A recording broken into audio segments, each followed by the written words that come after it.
Great friends, பார்த்தீங்கன்னா Maruti Suzuki Celerio இந்த வண்டி வந்து பார்த்தீங்கன்னா ஒரு 2015 மாடல். இந்த வண்டியில் ஒரு கிளச் பிளேட் ஒர்க்கு தான் நான் பண்ண போகிறேன் ஃப்ரெண்ட்ஸ். இந்த வண்டி வந்து பார்த்தீங்கன்னா ஒரு ஏஎம்டி வண்டி, auto shift gear shift type இருக்கிற வண்டி பாருங்கள் ஃப்ரெண்ட்ஸ். இந்த செலீரியோ 1 கிலோமீட்டர் வந்து பார்த்தீங்கன்னா 28,000 கிலோமீட்டர் ஓடி இருக்கு. இந்த செலீரியோ வந்து பார்த்தீங்கன்னா கம்மியான கிலோமீட்டர் தான் ஓடி இருக்கு. ஆனால் இயர்ஸ் வந்து பார்த்தீங்கன்னா உங்களுக்கு 10 இயர்ஸ் ஆயிடுச்சு. எப்போவுமே ஏஎம்டி வண்டியில் வந்து பார்த்தீங்கன்னா ஒரு ஸ்டார்டிங்க்கும் உங்களுக்கு கிளச்சு அப்ளை ஆகின்னு தான் இருக்கும். நீங்கள் கியர் ஷிஃப்ட் பண்ணி மூவ் பண்ணும்போது மட்டும்தான் அந்த கிளச்சு வந்து பார்த்தீங்கன்னா ரிலீஸ் ஆகும். அது வரைக்கும் வந்து பார்த்தீங்கன்னா கிளச்சு பிளேட்டையும் கவர் அசம்பிளியும் வந்து பார்த்தீங்கன்னா லோட் பண்ணி தான் இருக்கும். கிளச் பிளேட் எப்போவுமே வந்து பார்த்தீங்கன்னா ஒரு செப்பரேட்டாக ரன்னிங் ஆகின்னு தான் இருக்கும். இப்போ மேனுவல் வண்டியில் நீங்கள் எப்படி கிளச்சை நீங்கள் எப்போவுமே அப்ளை பண்ணி மெதிச்சிக்கினே ப்ரெஸ் பண்ணினே இருக்கீங்களோ அந்த கண்டிஷன் தான் வந்து பார்த்தீங்கன்னா ஏஎம்டியில் இருக்கும். அதனால் கிளச் பிளேட் வந்து பார்த்தீங்கன்னா ஏஎம்டியில் உங்களுக்கு சீக்கிரமாக வேர் அவுட் ஆகும். கிளச்சு நீங்கள் அப்ளை பண்ணும்போது ஈஸியாக கியர் ஷிஃப்ட்டை வந்து பார்த்தீங்கன்னா அந்த கியர் ஷிஃப்ட் கண்ட்ரோல் யூனிட் வந்து பார்த்தீங்கன்னா உங்களுக்கு பண்ணுறோம். ரிலீஸ் பண்ணுறது நீங்கள் பிரேக்லேருந்து கால் எடுக்கும்போதோ இல்லை வண்டியில் போகும்போது சில நேரங்களில் எப்போ அந்த கிளச்சு ரிலீஸ் ஆகணுமோ அந்த டைமில் மட்டும்தான் ஆக்சிலேட்டர் பெடல் கொடுக்கும்போது ரிலீஸ் ஆகும். அதனால தான் ஏஎம்டி வண்டியில் வந்து பார்த்தீங்கன்னா கிளச் பிளேட்டில் உங்களுக்கு சீக்கிரமாக வேர் அவுட்டாக வருது. இப்போ இந்த வண்டியிலையும் இயர்ஸ் ஆனதுனால தான் இந்த வண்டியில் கிளச் பிளேட்டை நான் சேஞ்ச் பண்ண போகிறேன். ஃபஸ்ட்டு ஏஎம்டி கண்ட்ரோல் யூனிட்டை நான் வந்து பார்த்தீங்கன்னா ரிமூவ் பண்ணுறேன். ஸோ ஏஎம்டி வண்டியில் வந்து பார்த்தீங்கன்னா கிளச் பிளேட்டெல்லாம் நீங்கள் கழட்டிட்டு திருப்பி நீங்கள் ஃபிட் பண்ணதுக்கப்புறம் சில வண்டிகளில் வந்து பார்த்தீங்கன்னா அதுவே செட்டிங் உங்களுக்கு கரெக்டாக இருக்கும். பேட்டரி ஒயர் லைனை நீங்கள் டிஸ்கனெக்ட் பண்ணிவிட்டு பண்ணும்பொழுது அந்த செட்டிங் உங்களுக்கு கரெக்டாக வந்து ஓடும். ஆனால் அதிகபட்சம் வந்து பார்த்தீங்கன்னா உங்களுக்கு ஏஎம்டி யூனிட்டை ரிமூவ் பண்ணதுக்கப்புறம் திருப்பி ரீப்ரோக்ராம் பண்ணணும். ரீப்ரோக்ராம் கிளச்சு இன்ஸ்டாலு இல்லைனா ஆயில் ரீசேஞ்சு அதில் ஆல் லேர்னிங் ரீப்ரோக்ராம் அப்படின்னு இருக்குது. அதில் எது வேணாலும் கொடுத்தீங்கன்னா கூட வந்து பார்த்தீங்கன்னா ப்ரோக்ராம் ஆகும். அதுக்கப்புறம் தான் கியர் என்கேஜ் ஆகும். அது வரைக்கும் வந்து பார்த்தீங்கன்னா சில வண்டிகளில் கியர் என்கேஜ் ஆகாது. எப்போவுமே ஏஎம்டிக்கு தனி ஆயிலாக இருக்குது. அதேமாதிரி கியர் பாக்ஸுக்கு வந்து பார்த்தீங்கன்னா மேனுவல் கியர் பாக்ஸுக்கு தனி கியர் போர்டு ஆயில் இருக்குது. இப்போ நான் ஏஎம்டியை ரிமூவ் பண்ணுறேன் ஃப்ரெண்ட்ஸ். ஏஎம்டி யூனிட் வந்து பார்த்தீங்கன்னா இதுதான். இந்த ஆட்டோமேட்டட் யூனிட் கண்ட்ரோலை நான் ரிமூவ் பண்ணதுக்கப்புறம் வந்து பார்த்தீங்கன்னா கியர் பாக்ஸ் தான். இதுக்கப்புறம் வந்து பார்த்தீங்கன்னா ஒரு மேனுவல் டிரான்ஸ்மிஷனில் என்னென்ன இருக்குமோ அதுதான் இங்கே கியர் பாக்ஸில் நான் ரிமூவ் பண்ணுறேன்.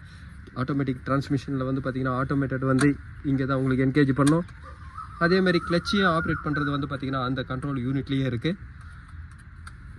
இப்போ கியர் பாக்ஸை நான் ரிமூவ் பண்ணுறேன் ஃப்ரெண்ட்ஸ். இந்த செலீரியோட கிளச் பிளேட் கவர் அசம்பிளில் நான் ரிமூவ் பண்ணிட்டேன் ஃப்ரெண்ட்ஸ். கியர் பாக்ஸ் ஏஎம்டியாக இருந்தாலும் உள்ளே இருக்கிற கிளச் பிளேட் கவர் அசம்பிள் எல்லாமே வந்து பார்த்தீங்கன்னா ஒரு மேனுவல் டிரான்ஸ்மிஷன் தான் வரும்.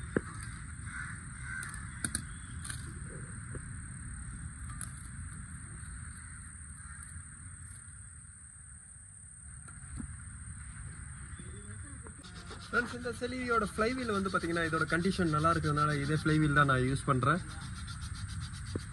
இந்த ஃப்ளைவீலை வந்து பார்த்தீங்கன்னா நான் ரஃப் பண்ணுறேன்.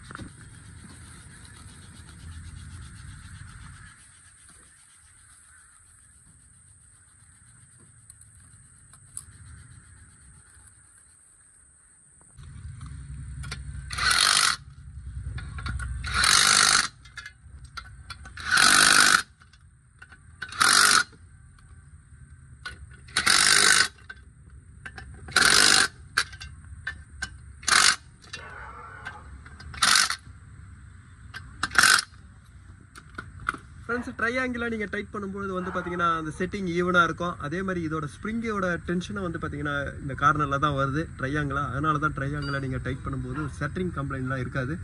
இதுக்கப்புறம் வந்து பார்த்தீங்கன்னா கியர் பாக்ஸை நான் லோட் பண்ணுறேன்.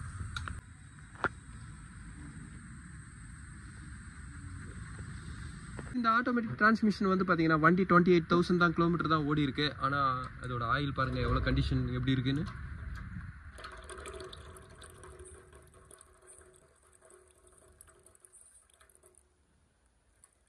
மோசமாக இருக்குது பாருங்கள்.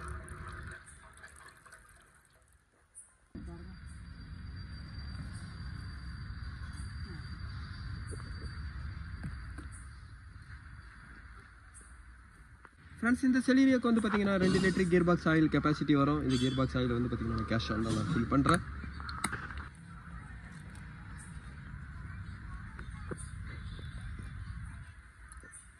இந்த செலீரியோ வந்து பார்த்தீங்கன்னா கியர் பாக்ஸ் ஒர்க்கை நான் முடிச்சுட்டேன்.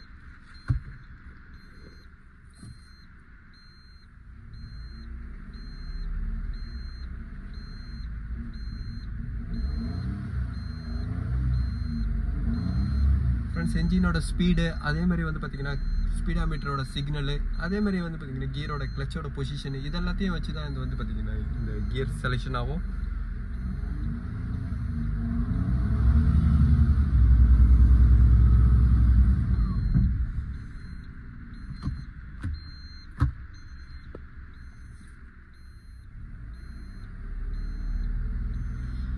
ஃப்ரெண்ட்ஸ் இந்த செலீரியோ ஏஎம்டியில் வந்து பார்த்தீங்கன்னா கிளச்சோட ஒர்க்கு நான் சேஞ்ச் பண்ணியிருக்கேன். ஃப்ரெண்ட்ஸ் இந்த வீடியோ உங்களுக்கு பிடிச்சிச்சுன்னா லைக் பண்ணுங்கள், ஷேர் பண்ணுங்கள். Thank you friends.